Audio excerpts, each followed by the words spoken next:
I first came to Cape Town in 2005 during my summer break from university, and I had an incredible experience. I was going out to Kailicha every day. One of the young men told me that he had to leave the children's home the following December because he was 18 and he had nowhere to go, and he was really worried about that. What stood out for me was the lack of support in South Africa for young people leaving care. What we do is we package interventions in the context of mentoring, prepare young people living in children's homes for independence. It's a youth mentoring program for young people aged 14 to 25, either living in or recently exited from a children's home. A lot of the mentees don't have a lot of backup. A lot of them don't have a stable family. And I think a mentor can play a role in filling that gap. I think my role in the life of my mentee is to be a point of reference, to provide guidance on key life issues. I decided to become a mentor because I would like to give my life experience to somebody else. He's giving me like the hand, you know.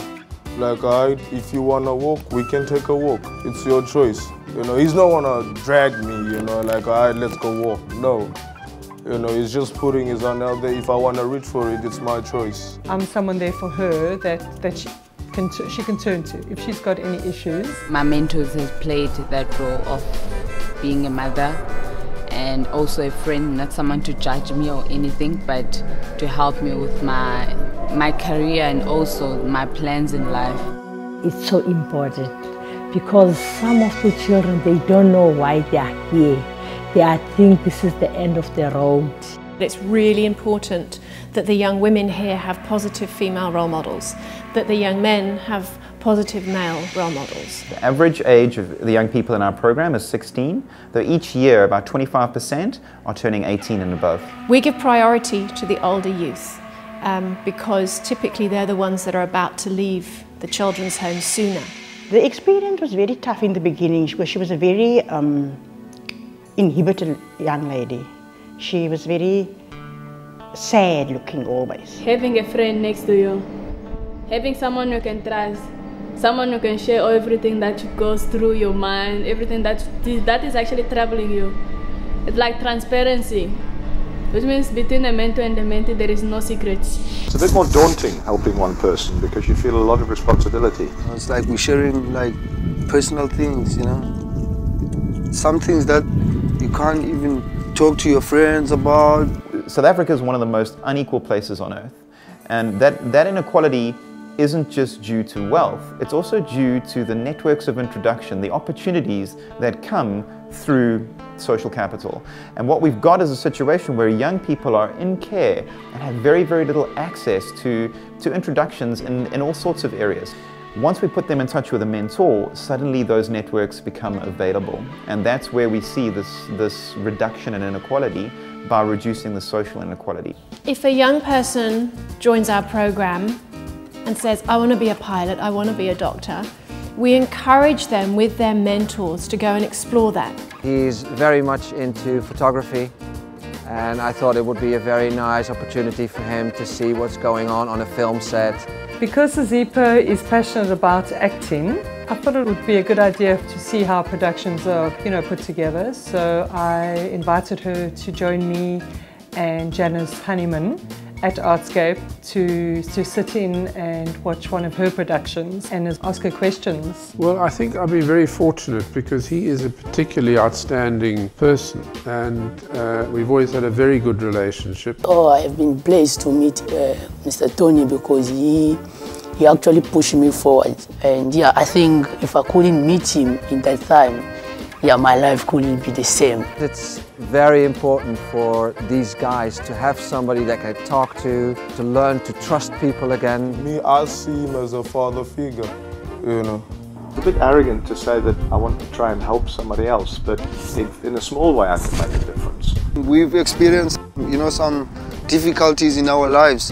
What kept us going is the fact that we are telling ourselves, like, you know what, we're gonna persevere, we just won't give up. First 3 years we were working with under 20 to 30 mentees a year.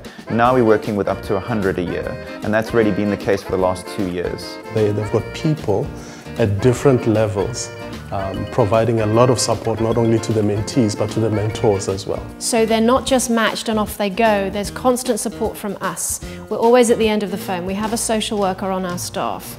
So if there's any intervention needed, if there's any problem between the mentor and the mentee or the children's home, then we step in. We employ people just to manage that process. SAS teach them where they're coming from, where they are going. I have a lot of respect for them when they choose to sign up for our program, to invite a stranger into their lives. As the year goes on and that mentor shows up every week for that young person who's been let down by the people who should have been caring for them and guiding them, I just see their confidence and self-esteem getting bigger and bigger. And it's so beautiful to see. I think the importance of mentorship cannot be emphasized enough. There's a saying in African languages that says, "Indlela ibuzwa kwabaphambili," which means if you want to know directions to a place, you need to ask those who've already reached the destination. And I think for me that's a very powerful thing because it affects all spheres of life. Well, I think the people you meet, and particularly your mentee, and the relationship you develop. And for me it's been a very enriching experience.